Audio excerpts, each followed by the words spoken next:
राहुल भट्ट जो कि कश्मीरी पंडित थे और यहाँ रेवेन्यू डिपार्टमेंट में काम कर रहे थे, उनकी किलिंग के बाद इस तरह के प्रोटेस्ट जो आप मेरे पीछे देख रहे हैं, ये सिलसिला बदस्तूर जारी है। पंडित बरादरी से ताल्लुक़ रखने वाले लोगों की तरफ से ये प्रोटेस्ट तब से लेकर अब तक जारी है और इनकी कई सारी मांगे हैं जो ये चाहते हैं फुलफिल हो। जहां एक तरफ राहुल भट्ट के लिए जस्टिस मांगा जा रहा है, वहीं इनके कुछ मुतालबे हैं। कुछ दिन कबल गवर्नमेंट की तरफ से भी ये बयान सामने आया जहां पर ये कहा गया कि हम रिलोकेट करेंगे इन्हें सेफर एरियाज़ की और सिक्योरिटी भी देंगे, जो इनकी डिमांड्स हैं वो भी हम फुलफिल करेंगे। लेकिन उसके बावजूद भी यहाँ पर ये प्रोटेस्ट जारी है, इस तरह का सिलसिला जारी है। क्या वजह है वो हम इन्हीं से जानेंगे। देखिए, पिछले कई दिनों से जो आप देख रहे हैं, हम एजुटेशन पे बैठे हुए हम प्रोटेस्ट कर रहे हैं। हमारा जो प्रोटेस्ट जो चल रहा है, हमने अपनी 2-3 डिमांड्स रखी हैं, वो गवर्नमेंट हमारी मान ले, एडमिनिस्ट्रेशन मान ले, तो हमारा कोई इंटरेस्ट नहीं है इससे।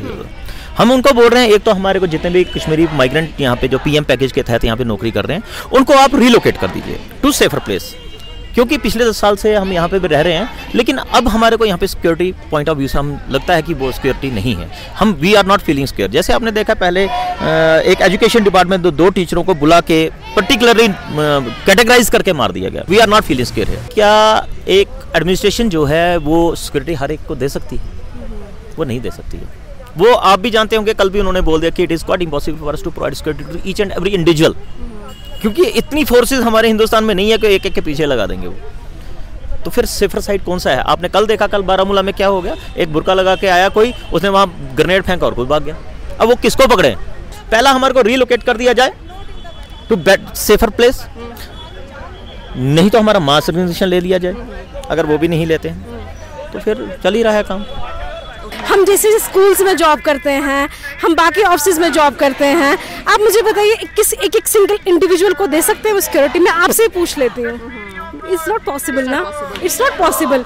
And second thing about the accommodation, अभी 12 साल से एकोमोडेशन तो नहीं दी, अब देंगे वो एकोमोडेशन हमें, क्योंकि एक जो हमारा मर रहा है उनके लिए अब आप एकोमोडेशन दे रहे हैं। और स्पेशली वो घर पे नहीं मरा था, आई थिंक आपको भी पता है, वो घर पे नहीं मरा, वो ऑफिस से मरा, वो भी तहसील ऑफिस से मरा है। आप बताइए, तहसील ऑफिस जैसी जगह में उसको शूट कर सकते? मारा गया है, मर्डर किया है, टारगेट किलिंग हुई है जो उनकी। आप बताइए कि वहाँ पे वो सेफ नहीं है, तो हम लोग जो छोटे छोटे ऑफिस में, स्कूल्स में हैं, हम लोग सेफ हो सकते हैं क्या? हमें गवर्नमेंट जहाँ पे हम जॉब देते हैं, हमें स्कूल्स है, ऑफिस में, वहाँ पे चपरासी तक नहीं होता है। आपको लगता है वहाँ सिक्योरिटी देंगे वो हमें? It's not possible ma'am. कितने सालों से आप यहाँ हैं वापस?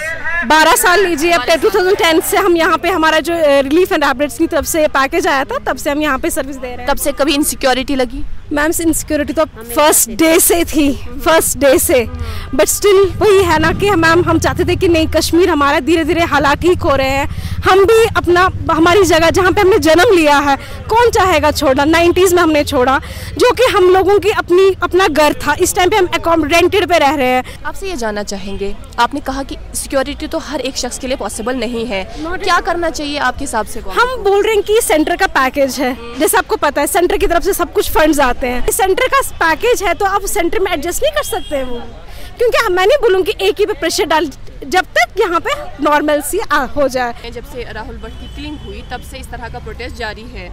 अभी फिलहाल हमने यहाँ पर प्रोटेस्ट देखा और टेंट भी बाकायदा लगाया गया। ये कब तक सिलसिला जारी रहेगा? ये तब तक जब तक गवर्नमेंट जब तक फुलफिल नहीं होती तब तक प्रोटेस्ट चलता ही रहेगा। हमें वो कुछ भी नहीं चाहिए। अगर वो हमें अकोमोडेट करना चाहते हैं, सिक्योरिटी प्रोवाइड करना चाहते हैं, कुछ भी देना चाहते हैं, हमें तो वो चाहिए ही नहीं। हमें सिर्फ चाहिए कि हमारा जो बॉन्ड है उसको रिवोक किया जाए और जो हमारी जो रिलोकेशन है आउटसाइड जो कश्मीर डिवीजन है, कहीं पे भी हम कहीं पे भी सर्व करने को तैयार है, but not in valley. No no no. जब मेरी जान है, जब मेरी कल को जान ही नहीं है, मेरा बच्चा मेरी सैलरी को क्या करेगा? मेरे जो पेरेंट्स है वो मेरे कंपनसेशन का क्या करेंगे जब उनका बच्चा ही नहीं है? पॉलिटिकल साइंस पढ़ाती हूँ बच्चों को, तो जब मैं फंडामेंटल राइट्स बच्चों को समझाती हूँ तो मैं उनको बताती हूँ कि हमारे 6 फंडामेंटल राइट्स हैं। 1 फंडामेंटल राइट जो है उसमें वो है राइट टू लाइफ। मैं अपने बच्चे को कैसे बताऊँ कि राइट टू लाइफ क्या होता है जब हमें ही राइट टू लाइफ नहीं मिल रहा है ना? तो ये हमारा इंडियन कॉन्स्टिट्यूशन बोलता है कि आपके जो फंडामेंटल राइट्स है वो कोई भी नहीं छीन सकता है, पर यहाँ तो गवर्नमेंट ही हमसे हमारे फंडामेंटल राइट्स छीन रही है। रिवोकेशन ऑफ बॉन्ड और हमें सेफर प्लेस पर रिलोकेट किया जाए, और ये कहना है कि यहाँ नहीं बल्कि आउटसाइड कश्मीर डिवीजन। इस तरह की मांग ये सामने रख रहे हैं एडमिनिस्ट्रेशन के सामने। फ़िलहाल अभी के लिए इतना ही। देखने वाली बात होगी कि गवर्नमेंट का इस पर क्या टेक होगा, क्योंकि ये जो प्रोटेस्ट है इसी तरह से सिलसिला जारी रहेगा जब तक इनकी मांग पूरी नहीं होती। कैमरा पर्सन हिलाल शाह के साथ मैं इकरा खून, कश्मीर लाइव के लिए।